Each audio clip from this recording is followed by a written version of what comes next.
Ya, Assalamualaikum warahmatullahi wabarakatuh. Selamat, Waalaikumsalam warahmatullahi wabarakatuh. selamat sore, Bu Dwi. Assalamualaikum, Bu Rahma. Sore. Selamat sore. Sebelum saya mengamati proses coaching kali ini, ada beberapa hal yang akan saya jelaskan. Yang pertama, saya akan melakukan prasupervisi, observasi, dan pasca observasi saya. Yang pertama, saya akan coba menanyakan tentang kompetensi coaching yang akan kita laksanakan. Ini dengan coachnya uh, Bu Dwi ya? Bu Rahma. Coachnya Bu Rahma, ya. Bagaimana kompetensi yang akan Ibu capai untuk coaching kita kali ini? Mungkin kompetensi yang ingin saya capai adalah saya ingin memberikan pertanyaan-pertanyaan yang berbobot seperti itu, Bu Yuli, ya, yang bisa membuka hati coach saya, ya, bisa menggali potensi-potensi yang ada pada coach saya sehingga coach saya bisa terbuka atas semua masalahnya, kemudian bisa menemukan sendiri ya solusi-solusi atas permasalahan yang ada pada coach saya seperti itu. Selain itu saya juga ingin mengembangkan kompetensi saya menjadi seorang coach yang pendengar yang baik seperti itu Bu Yuli ya. Kemudian saya juga ingin menjadi coach yang bisa benar-benar sepenuh hati mendengarkan cerita dan keluhan-keluhan dari coach saya seperti itu Bu Yuli. Dengan 3 hal tadi ya Bu, tujuannya nanti apa yang akan Ibu capai, Bu? Tujuan saya yang ingin dicapai adalah menghasilkan sebuah coaching yang baik yang bisa menuntun coach saya menemukan solusi yang sesuai dengan permasalahannya, yang bisa menumbuhkan semangat dari semangat dari coach. Kemudian pasti dari seorang coach itu kan punya kemampuan yang mungkin coach sendiri tidak sadari bahwa dia bisa melakukan melakukan dan membuat dirinya bangkit kembali seperti itu Bu Yuli kira-kira. Tentu ingin mendapatkan solusi ya Bu, bisa memberikan solusi. Ya pasti. Hasil coaching. Ya, memberikan solusi yang terbaik. Baiklah Bu Rahma, langsung saja. Ini sudah ada Bu Dwi juga yang sudah akan menyampaikan keluh kesahnya bagaimana, dan nanti saya akan coba mengamati bagaimana proses coaching yang akan dilaksanakan. Ya, Bu Rahma dan Bu Dwi. Baik, terima kasih Bu Yuli. Baik. Halo Bu Rahma. Halo Bu Dwi, apa kabar? Kok terlihat sangat lesu dan berantakan sekali hari ini. Kenapa Bu? Iya Bu, bayangkanlah namanya ibu-ibu rumah tangga, apalagi di sekolahan tadi ya lumayan padat. Satu hari tadi saya 4 kelas dan 1 kelas wali kelas, jadi 5 kali masuk kelas. Luar biasa, pasti tenaganya sangat terkuras habis begitu ya Bu. Ya, begitulah ya. Bu. Nah itulah Bu, hari ini saya pengen ketemu Ibu nih, pengen ngobrol-ngobrol. Nah, apa kira-kira yang akan didiskusikan Bu Dwi ya sampai segitunya mencari kemudian dan meminta waktu kepada saya? Gini loh Bu, saya tuh lagi ada masalah, bisa dibilang masalah sih Bu, karena itu mengganjal hati saya ya Bu ya, selama kurang lebih 3 bulan ini Bu. Apa itu Bu Dwi? Bisa diceritakan? Nah, jadi guru bahasa Inggris di sekolah saya itu kan ada 3, tapi bulan Juni kemarin itu satu resign, kemudian yayasan belum menemukan ganti guru bahasa Inggris satu lagi. Jadi sekarang guru bahasa Inggris ada 2. Jadi 2 guru bahasa Inggris ini harus mengcover 12 kelas di sekolah kami. Jadilah jam kami itu full. Saya itu satu minggu 37 jam. Masya Allah, luar biasa ya Bu Dwi ya. Itu jadi masalahnya yang membuat Bu Dwi benar-benar bingung ya, benar-benar suntuk seperti itu karena jamnya sangat padat sekali seperti itu ya Bu Dwi ya. Betul, Bu. Kan kita harusnya 24 jam ya, Bu. Idealnya 1 minggu, sedangkan saya punya 37 jam. Ini lebih dari itu. Nah, kira-kira untuk mengatasi hal seperti itu, punya bayangan tidak Bu Dwi? Kira-kira harus bagaimana mengatasinya? Iya Bu, jadi saya tuh kan kayak kehilangan motivasi gitu loh Bu, kehilangan semangat buat ngajar. Karena saya merasa, aduh terlalu banyak jam, jadi saya tuh agak kehilangan motivasi ngajar, jadi agak males-malesan. Oh jam saya banyak nih hari ini, jadi saya harus hemat energi di kelas. Nah itu, saya tuh sebenarnya ingin menyelesaikan masalah itu. Karena saya sebenarnya sadar, saya menyadari bahwa anak-anak murid saya tuh kan semuanya tidak bersalah gitu.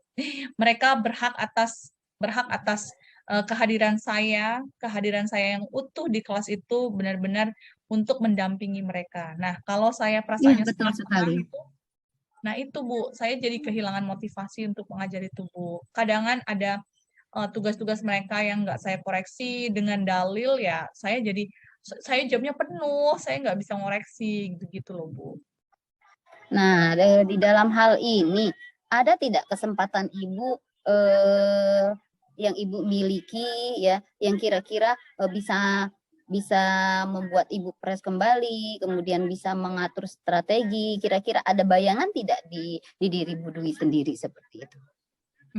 Sebenarnya saya sih ada ya Bu, mensiasatinya yaitu dengan biasanya penugasan itu saya atau pengambilan nilai itu saya buat online, jadi otomatis ternilai, jadi saya tidak perlu mengkoreksi satu persatu. Kemudian ada lagi sih sebenarnya solusi yaitu penilaian-penilaian yang mungkin bisa saya lakukan dengan cara anak-anak juga ikut mengoreksi bersama-sama gitu.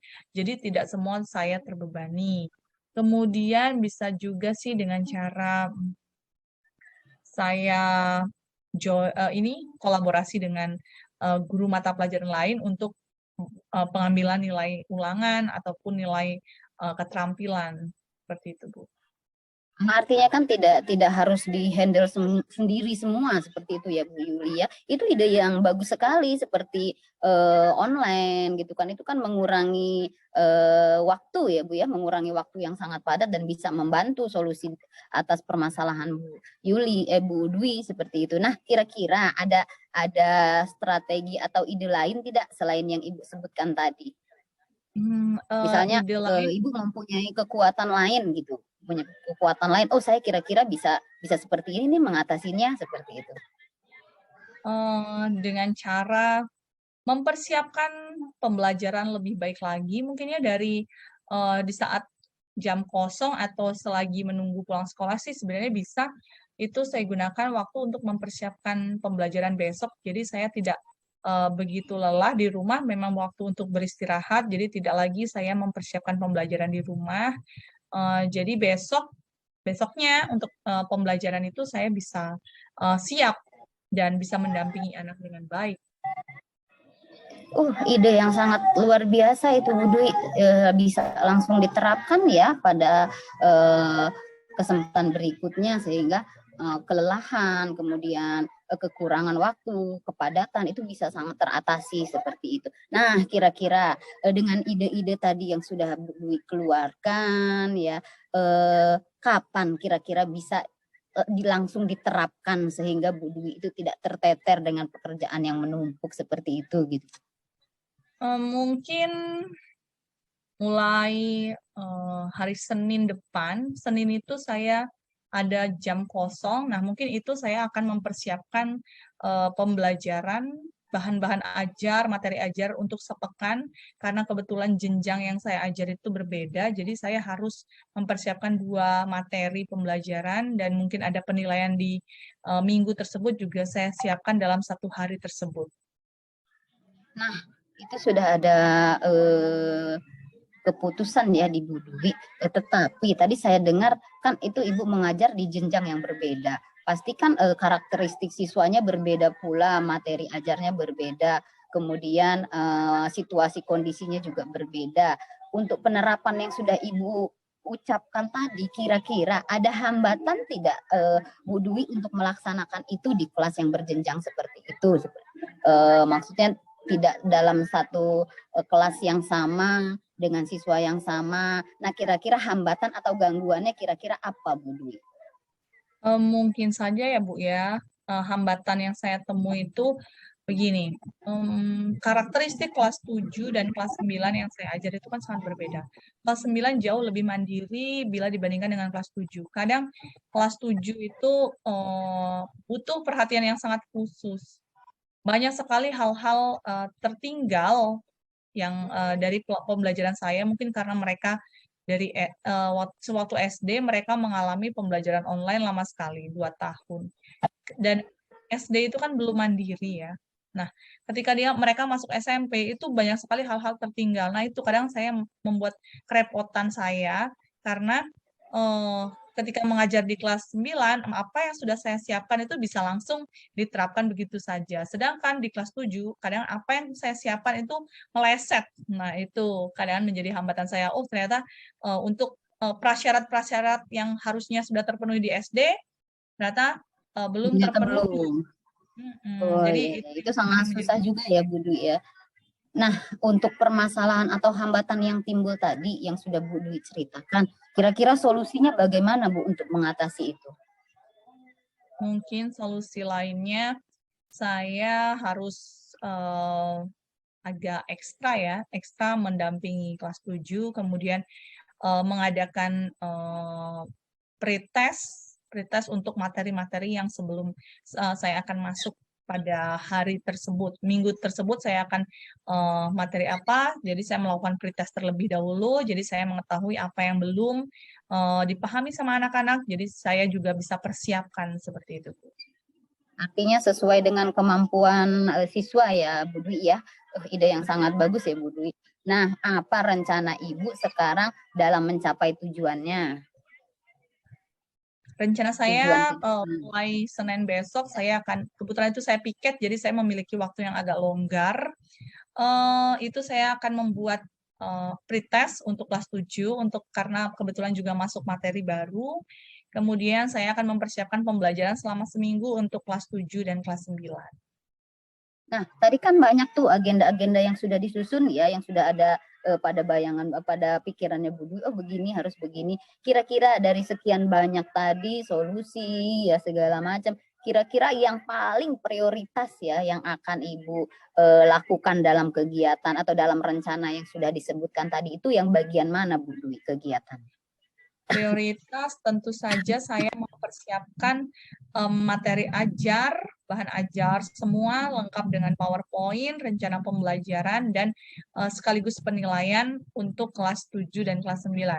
Itu yang prioritas karena jika sudah siap materi ajar tersebut, maka di hari-hari berikutnya saya tidak akan kerepotan lagi untuk mempersiapkan bahan ajarnya tersebut. Sangat luar biasa ya Bu ya, sudah tertata rapi. Nah, kira-kira akan memakan waktu yang sangat banyak tidak dengan yang sudah Ibu sampaikan tadi, membuat media segala macam seperti itu ya, penerapannya akan memakan waktu yang lama atau tidak gitu. Artinya jangka waktunya bisa dilaksanakan dalam waktu berapa lama Bu Dwi? Mungkin karena hari Senin itu saya lumayan longgar, saya bisa memanfaatkan waktu saya di sekolah dari pukul 7 sampai pukul 3 itu bisa menyelesaikan itu semua. Nah, semuanya sudah tertata ya Bu Dwi ya. Nah, kira-kira apa yang menjadi keberhasilan rencana aksi Ibu itu setelah diterapkan? Maksudnya gini, apa ukuran keberhasilan ya rencana aksi yang sudah Ibu bicarakan tadi, ya sudah Ibu sampaikan tadi? Tingkat keberhasilannya seperti apa yang diharapkan? Baik, saya bisa mengatakan jika rencana saya itu berhasil, jika dalam sepekan ini saya tidak ada terbebani, tidak tidak kehilangan motivasi mengajar saya karena segala sesuatu yang sudah saya rencanakan atau pembelajaran yang sudah saya siapkan itu bisa berjalan dengan lancar. Kemudian tidak ada saya lembur di sekolah hanya untuk mempersiapkan soal penilaian untuk anak-anak, dan di rumah juga saya tidak perlu mengerjakan tugas-tugas pekerjaan sekolah. Artinya sesuai dengan tempatnya masing-masing seperti itu ya Bu Dwi ya. Sangat luar biasa hebat Bu Dwi ya. Nah sekarang apa komitmennya Bu Dwi ya terhadap rencana aksi Ibu seperti itu? Komitmen saya akan mengerjakan apa yang sudah saya rencanakan tadi pada hari Senin. Saya akan berkomitmen menyelesaikan materi pembelajaran saya untuk seminggu ke depan itu selesai sebelum pukul 3. Bagus sekali ya Bu Dwi ya, agar tidak menumpuk tugas-tugasnya, kemudian tidak meninggalkan keluarga untuk sekedar mengerjakan tugas seperti itu ya Bu Dwi ya. Nah kira-kira dengan banyaknya agenda sampai dengan ke seminggu ke depan harus selesai dalam beberapa waktu, siapa kira-kira yang bisa membantu Bu Dwi untuk menjaga komitmen ini seperti itu? Saya bisa meminta bantuan kepada teman saya, rekan saya di guru bahasa Inggris yang juga mengalami permasalahan yang sama. Dan mungkin dengan meminta bahan ajar beliau yang sudah pernah diterapkan dan bisa cocok untuk kelas yang saya ajar nanti, begitu Bu. Oke, siap Bu Dwi ya, sangat tersusun dengan rapi apa yang sudah direncanakan Bu Dwi. Mudah-mudahan semua bisa terlaksana dengan lancar tanpa hambatan apapun, sehingga memanage waktunya Bu Dwi itu sangat bagus ya, tidak tertimpa-timpa. Kemudian nanti kita akan adakan coaching untuk kedua kalinya, ya menanyakan hasil dari komitmen yang sudah Ibu lakukan seperti apa, kemudian nanti hasilnya bagaimana, apakah sesuai dengan apa yang sudah diutarakan oleh Bu Dwi tadi atau justru meleset. Tapi harapan saya itu berjalan sesuai dengan apa yang sudah direncanakan, sehingga seterusnya semuanya akan berjalan dengan lancar tanpa hambatan. Kemudian di bulan-bulan berikutnya sampai bulan berikutnya itu akan terus terjadi pengaturan waktu yang sangat sesuai, sehingga tidak membuat Bu Dwi terlihat kusut kembali ya, tetap bersemangat dalam melaksanakan tugas seperti itu. Tetap semangat ya Bu Dwi ya. Baik Bu, terima kasih banyak ya Bu Rahma atas coachingnya sore hari ini. Saya jadi lebih semangat lagi. Jadi menemukan titik terang. Ya, jadi dengan adanya coaching seperti ini bisa saling terbuka, bisa menambah semangat ya Bu Dwi ya. Mudah-mudahan bisa berlanjut terus dan saya tunggu hasil akhirnya seperti apa. Tetap semangat melaksanakan tugasnya dan komitmen-komitmen yang sudah dibuat seperti itu. Semangat Bu Dwi. Semangat. Terima kasih Bu Rahma. Baik, sama-sama Bu Dwi. Luar biasa ya Bu Rahma dan Bu Dwi. Saya menikmati coaching hari ini yang memang benar-benar permasalahan yang sangat relate dengan kehidupan di sekolah ya, dan memang ini juga saya rasakan sebagai sebagai guru yang memang sekarang tuntutannya lebih banyak dengan apa yang disampaikan dengan Bu Dwi tadi. Dengan 37 jam itu luar biasa menyita waktu. Iya, betul itu Bu. 5 kali masuk kelas dalam awal, luar biasa itu. Memang penugasan-penugasan yang sudah seperti yang Ibu sampaikan tadi, memang itu menjadi catatan saya dan jadi satu bahan saya, wah ini kayaknya juga ke saya nih gitu ya. Jadi memang coachingnya tuh memang benar-benar bisa juga menjadi refleksi buat saya. Ya, baik Bu Rahma, ini ada beberapa hal yang mungkin saya amati dari coaching yang dilakukan.